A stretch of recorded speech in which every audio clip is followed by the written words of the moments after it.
Hello all signs. Short reading. Tarot gabay ninyo.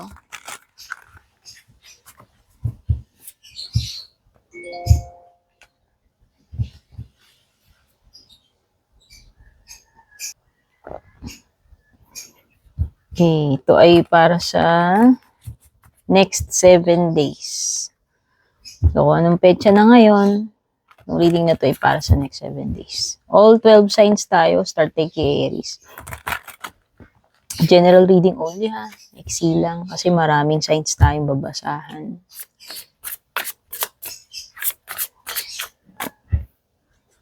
Ano yung dapat mong malaman, Aries? 7 of Cups reversed. Sa tingin ko, ito yung unti-unting magkakaroon ka na ng clarity about a confusing situation. Sa tingin ko, mas magiging simple na lang. Instead na maging complicated, mababawasan ng mga distractions. Mas magiging clear-headed ka na kung nahihirapan ka, especially kung nahihirapan ka mag-decide, mamili between options, whether itong mga options na ito ay may kinalaman sa mga gagawin mo or sa tao na nakakadil mo, kung ito ay isang romantic connection. Oo. So, feeling ko lang, meron ding something about the 7 of Cups na marireveal sa'yo kung ano yung fake sa totoo. Kung ano yung reality versus illusion. So, halimbawa, kung tao yung kadil mo, marireveal na kung ano yung dapat mong malaman about this person. Romantic connection man yan or hindi. Totoo ba tong person na to? Honest ba siya? Hindi. Ito ba ay isang laro lang? Ito ba ay isang illusion lang? Or reality? Serious? Etc.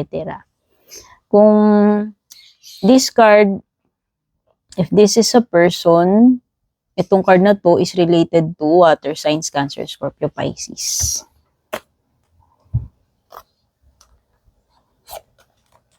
Taurus na tayo. Let's go, Taurus. General reading mo, short reading only. Sa next 7 days. Kung kailan tumapat na petsa to sa'yo, basta next 7 days. What do you need to know?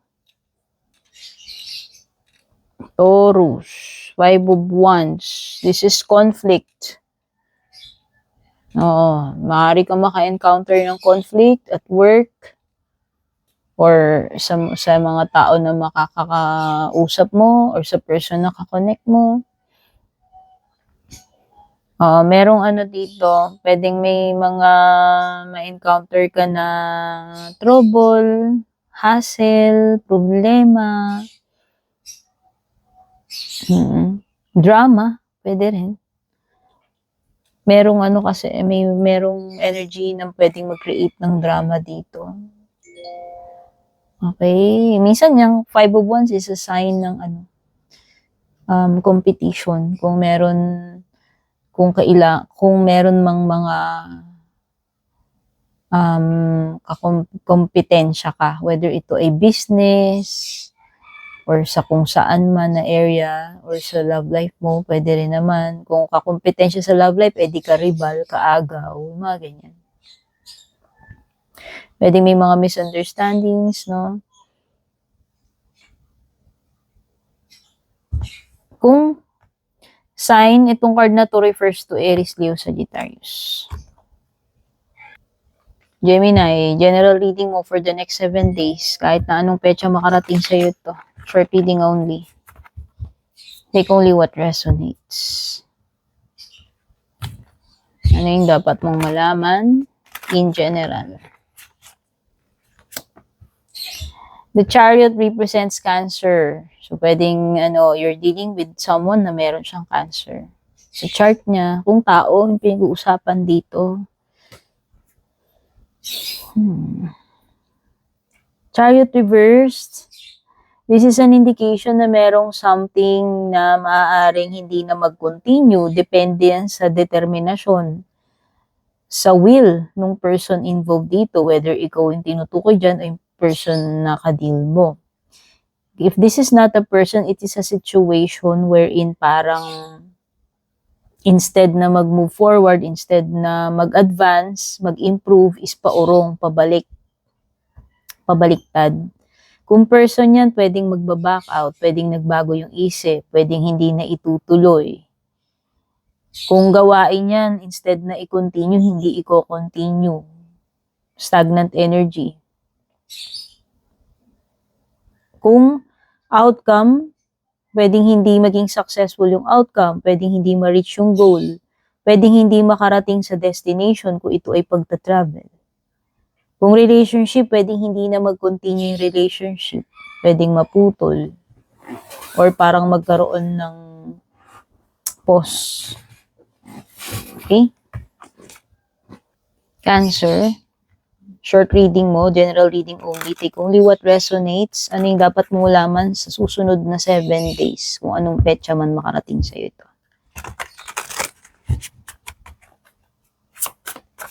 Don't forget to subscribe, like, follow, pa-share, pa-like, pa-comment dyan. Yun po yung magiging help ninyo sa akin sa page ko or channel ko. The star card represents Aquarius. Kung person yan, yun nga, Aquarius yung sign niya, or meron siya sa chart niya. Or pwedeng ikaw, meron ka rin yan sa chart mo. Star card reversed ito. Okay, so ito is instead na pa-evolve kung mentality ito, instead na pa-evolve yung mentality, paurong. Oo. Hindi ito innovative. Hindi ito updated. Ibig sabihin, outdated na yung sistema, outdated na yung technique, yung approach, mentalidad nitong tao na to, kung sino man to, ikaw man ang pinatutungkulan yan in person na ka-connect mo, ka-deal mo in a situation.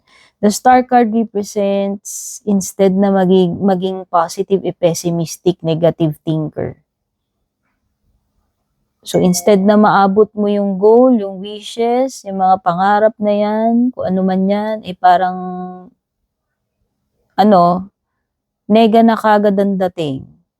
So, para sa akin, this is something na pwedeng malabo. Malabo or 50-50 yung pag-asa, parang ganun. O kung may nililigawan ka, anything any situation, kasi general reading to Parang instead na mabuhayan ng loob, nagiging pessimistic, negative. So, parang ang tendency is na-attract mo yung energy na yun. Instead na i-manifest mo or maging positive ka. So, avoid that, no? Pero kung ito ay situation, parang walang kasiguraduhan kung matutupad ba to, magiging successful, mangyayari ba yan, relationship man yan, or goal. Okay? Leo, Sun, Moon, Rising, Venus, Cross Watchers, all genders welcome. General reading nyo, short tarot gabay for the next 7 days. Anumang petsa makarating to. Take only what resonates. Don't forget to subscribe, like, follow, pa-comment na rin, pa-share. Making tulong po yan. Thank you. Anong dapat mong malaman sa ngayon, Leo? Naulit yung card ni Cancer. Pero binalasa ko mabuti. Star card reversed. Represents Aquarius energy. Whether ikaw yon, may Aquarius sa chart mo, yung person na ka-deal mo. Aquarius, pwedeng something about innovation. So, pwedeng new ideas. Pwedeng meron kang i-apply ng mga changes. May mga gusto kang aralin, subukan. Something techy. Something like an upgrade sa skills mo, sa isip mo, sa ways mo, sa approach mo. Pwedeng ganun.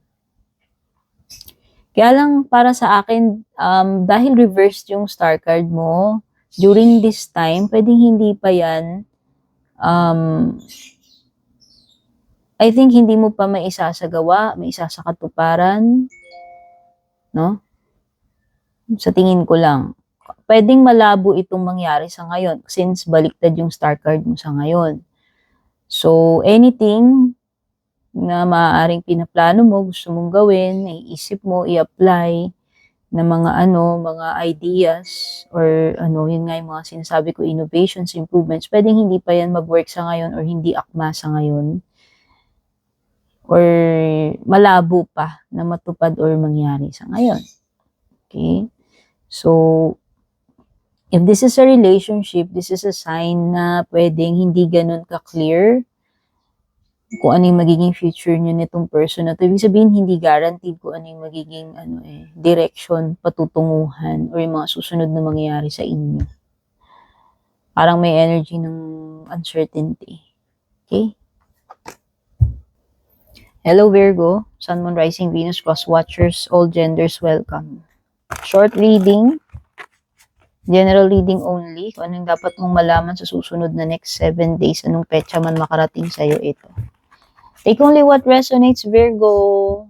And if you're new, don't forget to subscribe, like, follow, pa-comment na rin dyan, pa-like, pa-share. Malaking tulong po yan. Thank you.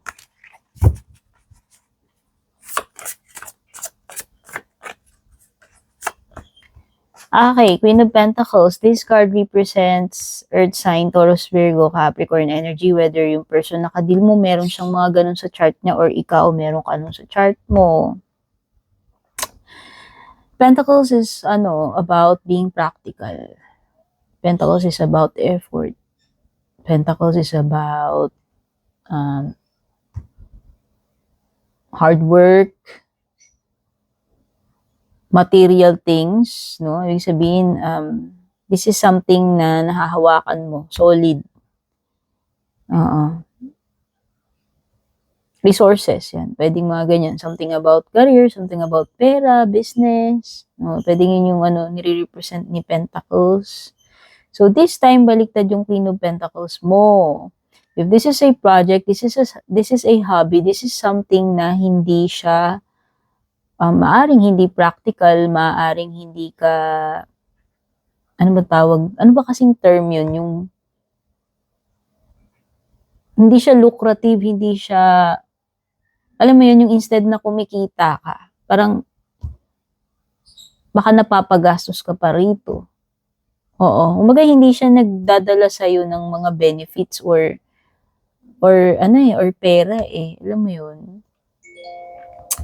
Yun lang yung nakikita ko. This is something na maaaring hindi siya worthwhile. Oo, na pag-aksayahan ng time, ng energy. Kasi nga, instead na mag-grow ka, mag-develop ka dyan, mag-learn ka ng new skills, mag-level up ka, or kumita ka, is the opposite. Pwedeng ganun.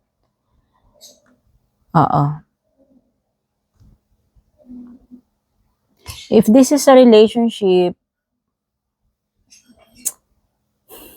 I think pwedeng hindi mo ma-achieve yung mga expectations mo dito sa person na to, relationship na to. Parang, yun nga, parang merong something dito na hindi worthwhile, hindi sulit eh. Alam mo yun? Oo. Hindi practical tong relationship na to eh. Nowadays, hindi lang naman love yung pinapairal dapat natin. Kailangan nating maging wise. Kailangan nating maging realistic, practical.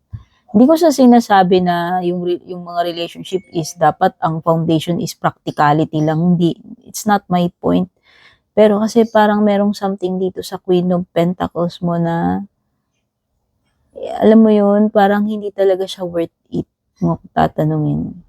Person man yung tinutukoy dyan o yung pinakatakbo mismo ng relationship ninyo. Okay? Hello, Libra. This is your reading for the next 7 days. Anumang petsa makarating sa'yo to. General reading only. Short reading lang. Take only what resonates. Libra, Sun, Moon, Rising, Venus, signs or cross watchers. Any gender. If you're new, don't forget to subscribe, like, follow. Don't forget to leave a like, a comment, a share. Malaking tulong po yan. Thank you. What do you need to know right now, Libra? You have the Five of Swords. This card represents air sign like you. Could be Gemini, Libra, or Aquarius. No? Yung person, pwedeng meron siya nun sa chart niya or ikaw. Five of Swords reversed. This could be related to a problem. Oo. Could be related sa mga pinoproblema mo, iniisip mo.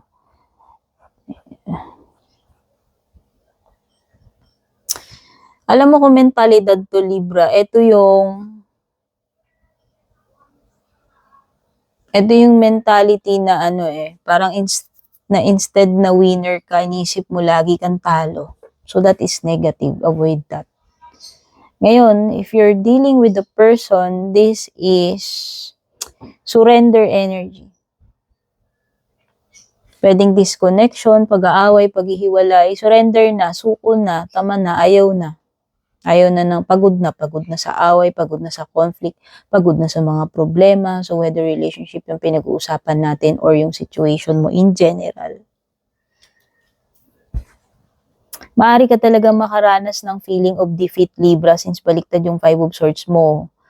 Kung meron mang specific na laban dito, sa labanan, dalawa lang naman yan. Either ikaw yung victorious or ikaw yung defeated. Lumilitaw na 5 of Swords mo is reversed. So, ina-assume ko na maaaring ikaw yung ma-defeat dito. Kung sitwasyon yan, transaction, pwedeng lugi ka. Kung relationship yan, parang ganun. Argumento yan, pwedeng talo ka doon. Basta alam mo yung pagdating dun sa sitwasyon, pwedeng ikaw yung alanganin, ikaw yung tagilid, ikaw yung hindi mag-succeed.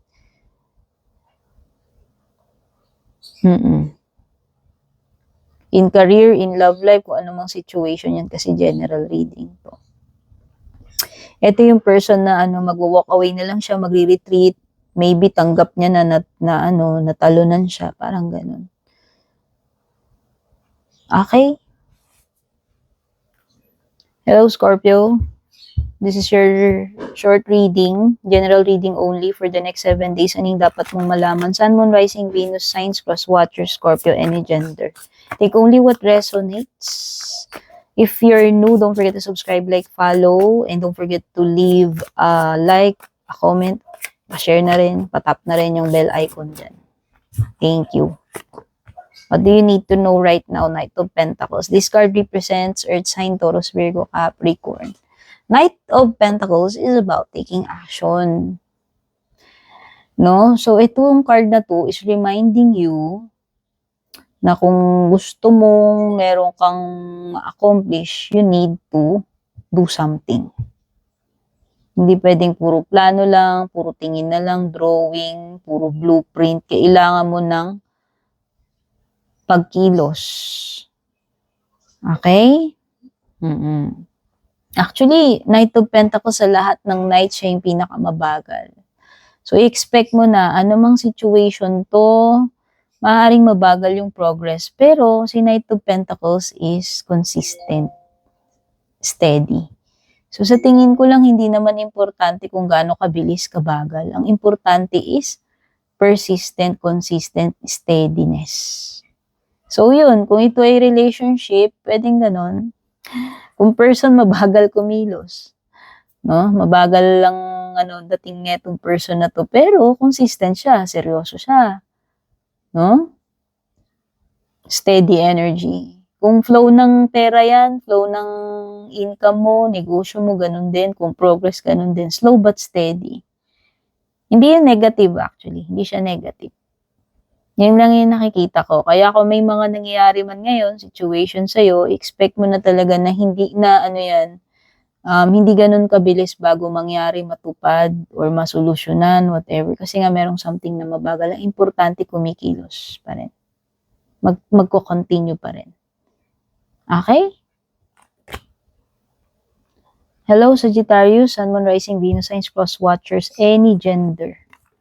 Wait lang, nahulog yung isang baraha. This is your reading for the next 7 days. Kung anong petsa man makarating sa'yo to, general reading. Short reading only, take only what resonates. At kung bago ka, don't forget to subscribe, like, follow. Malaking tulong po yan. Palive na lang din po ako ng like dyan, ng comment, pa-share. Thank you. So what do you need to know right now, Sagittarius? You have the Ace of Wands. This card represents fire energy. Aries, Leo, or Sagittarius sa birth chart mo or sa birth chart ng person na kakonect mo. Ace of Wands is about passion, is about excitement, it's about your drive, your motivation, no? So, baliktad ang Ace of Wands mo. So, this time, instead na ma-motivate ka is the opposite. Instead na simulan mo yung bagay, is the opposite. It could be procrastination, it could be stop, it could be delayed, it could be pagiging unsure, no? It could be something na sisimulan tapos titigil, it could be something na sinimulan hindi natapos or nag-aalangan simulan. Merong something with the Ace of Wands na parang kulang sa gana. Kulang sa gana, sa inspirasyon, sa init, sa motivation. Kung relationship man yan, career, o whatever na gagawin mo, parang ganun yung dating niya. Pwede rin itong something na parang naudlot. Hindi na nag-develop. Relationship man yan, whatever, gagawin mo, project, idea. Kumaga sa paputok-supot, hindi sumabog, alam mo yun. Di ba minsan may mga ganun? Stunted yung growth niya eh. Kumaga sa halaman, instead na tumangkad siya, parang nabansot. Parang ganun. O yun, sabihin na natin parang nausog. Or hindi na lumaki. Hindi na niya na-reach yung full potential niya. It could be any situation like that. Kung relationship to, nanlalamig na to, ha? Oo, nanlalamig na or sa umpisa pa lang mapapansin mo na parang may mga red flags na. Alam mo yun? Okay? Hello, Aquarius. Ay, sorry. Hindi ko pa nalipat yung sign ko. Hello, Aquarius. What? Anong sign na ba tayo? Sorry, nalito ako.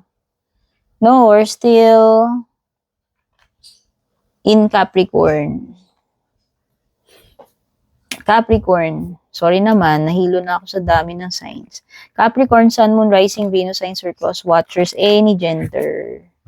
Ito po yung reading nyo para sa susunod na 7 araw, anong petsa man makarating sa inyo. Then, general reading only, short reading. Kunin nyo lang ano yung nagre-resonate sa inyo. What do you need to know sa susunod na 7 araw? Kung bago po kayo dito, may I request na don't forget to subscribe, like, follow. Malaking tulong po yan. Paliw na lang din ako ng comment dyan. Malaking tulong din yan. Like, react, pa-share. Thank you. Patap na rin yung bell. Okay?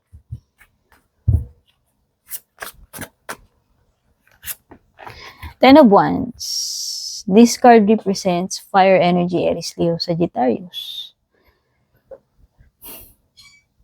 Okay, Ten of Wands is about completion. So, sa tingin ko lang, mukhang meron ng malapit ng matapos dito. Meron ng malapit ma-achieve. Malapit na makita yung outcome. Malapit na rin matapos ang mga paghihirap, ang mga sacrifices. So, nakikita ko dito is ikaw, na magiging worth it lahat ng mga pagod, paghihirap mo, matatapos na rin finally yan with the Ten of Wands. Magkakaroon ka na ng completion. Okay? So, nakikita ko maraming burdens, responsibilities, or challenges kang kinaharap. Pero, konting effort na lang, konting tiyaga na lang, malapit na rin namang matapos ito, Capricorn. Abot tanaw na yung success, abot tanaw na yung pagtatapos, yung graduation, yung completion. Okay. There could be a lot of burdens na nararanasan in career, sa kaperahan, or sa relationship. Pero ang importante dun is, ang pinaka-importante naman dito is whether to continue or not. Kasi nga, kumbaga, yung Ten of Wands na yan is something na maaari mo namang malampasan talaga, ma-accomplish. Kung hindi ka lang talaga mag-give up. Yun lang yung nakikita ko. And merong something worthwhile with the Ten of Wands. So, halimbawa, nakakaranas kayo ng mga difficulties ngayon in relationship, sa career, sa kaperahan, in general. Sa tingin ko, yun yung malapit matapos dito. Capricorn, and it will be all worth it kung ikaw ay magiging patient and masusurvive mo naman tong lahat ng mga bagay na yan. Hello, Aquarius, Sun, Moon, Rising, Venus, Signs, Cross Watchers, any gender, welcome. Ito yung reading ninyo para sa susunod na 7 days, anumang petsa makarating to sa inyo. General or reading only, short reading lang, take only what resonates. At maraming salamat sa iyong time. Manood ng reading. Kung bago ka man dito or hindi, kung bago ka, don't forget to subscribe, like, follow. Yun na lang po yung maitutulong nyo sa akin, donasyon ninyo, support ninyo. Malaking tulong din po kung mag-iiwan kayo dyan ng mga like, ng mga comment, paki-share na rin yung ating reading at paki-tap na rin po yung bell icon para updated po kayo sa mga reading sa akin. Thank you very much.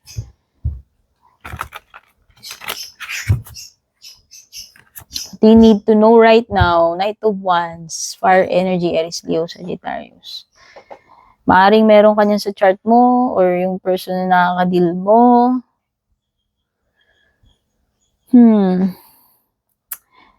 Back and forth energy yan, Knight of Wands. Whether sa mga gagawin mong bagay, or sa relationship, or sa person na kadil mo. Ibig sabihin, hot and cold. Now you see me, now you don't. Unstable, paiba-iba. Ang tawag dito, unpredictable. Ano ba tawag dito? Ano ba yun? Sala sa init, sana sa lamig. O, nabanggit ko na nga pala yung hot and cold. So, yan yun eh. Kung ikaw yan, na sinasabihan ng bara, halimbawa, ikaw yun, walang magiging success kung walang consistency, kung paiba-iba isip, gagawin ito, tapos hindi. Ano ba to? Itutuloy ba to? Hindi. Meron something uncertain eh, or pabago-bago, urong sulong. Kung karelasyon mo yung person, ganun din yung energy niya. Oo. Ipupursue ba? Hindi. Okay? Magulo. Pwede rin pagbaback out ito. Pwedeng nung una, masigasig, nung una excited, pero hanggang dun lang, biglang nagbago, pwedeng hindi na tinuloy, pwedeng alam mo yun, inconsistent. Kung tao yan, gawain yan, walang matatapos. Kung relationship to on-off, magulo, keeps you guessing, that kind of energy. Okay? Kung person nga to, actually, anything, any situation in general, pwedeng hindi mo na ituloy, hindi mo na i-pursue. Kung tao yan, ganun din. Pwedeng hindi mo na siya i-pursue, pwedeng wala nang gagawin. Alam mo yun? Magbago isip, mag-back out. Hello, Pisces, Sun, Moon, Rising, Venus, Signs, or Cross Watchers, any gender. Ito yung reading ninyo para sa next 7 days, anumang petsa makarating sa inyo to. General reading only, take only what resonates. Kung bago po kayo dito, maraming salamat. Don't forget to subscribe, like, follow. Yan na lang po yung maitutulong ninyo sa akin bilang suporta. Maganda rin kung ma-share nyo tong reading na to. Mag-iwan kayo ng like, ng comment dyan, or patap na rin po yung bell icon. Maraming salamat po. What do you need to know right now? You have the 10 of Wands. This is fire energy, Aries, Leo, Sagittarius. Sa iyong chart o yung person na kadil mo, maaaring meron siyang mga ganung sign sa kanyang chart. Okay, parang may sign na ganiting nakuha, kaya lang this time sa'yo baliktad, Pisces. Alam mo yung ang nafe-feel ko rito, Pisces, is an energy wherein ang tagal-tagal ng pinaghirapan mo to, ang dami mo nang na-invest dito na time, energy, whatever. Tapos susuko ka na lang. Magde-decide ka na hindi na siya matutuloy. Magde-decide ka na hindi ka na, alam mo yun, hindi mo na tatapusin or susukuan mo na lang ba ito. Ano, parang nasasad ako dun sa energy, pero wag sana hanggat maaari. Pero ikaw yan eh. Kung ano yung kaya mo lang na load, Wag mo lang din kasing i-force din yung sarili mo kung hirap ka na. Alam mo yun, hindi naman ito pagalingan, hindi naman ito karera, pabilisan. So, kunin mo lang kung ano yung kaya mong load. Yun lang yung masasabi ko. You will get there, Pisces. Ang thing here is wag kang ma-discourage, wag kang mawala ng pag-asa. Walang, alam mo yun, lahat tayo may problema, lahat tayo nahihirapan at some point. Pero, feeling ko lang, wag kang mag-give up basta-basta. Yun na yung masasabi ko. You can do this. Kahit gaano to kahirap. Career mo to, personal issues mo, kaperahan, kabuhayan, relationship, general reading. Okay? Oo, kung marriage yan, kahit hindi marriage ngayon, nowadays, parang ang inaano na lang mga tao, marriage lang ba importante? Kahit anong ginagawa natin, relationship, marriage, lalo na. This is something na, wag mo dapat sukuan ng ganun lang. Kasi, lalo na kung malaki na yung paghihirap mo dito, matagal mo tong binuno. O ano man ito. Sabi nga nila ang mga relationships, kung relationships man to hindi to tinatapon, inaayos. Kasi hindi ito, alam mo yun, hindi yun dapat basta itapon lang. Kung pwede pang ayusin. Yun yung nafe-feel kong energy dito. Alam ko mahirap, hindi madali kung wala naman ako sa position mo, no? Pero yun yung nafe-feel kong energy. Okay? God bless, babush.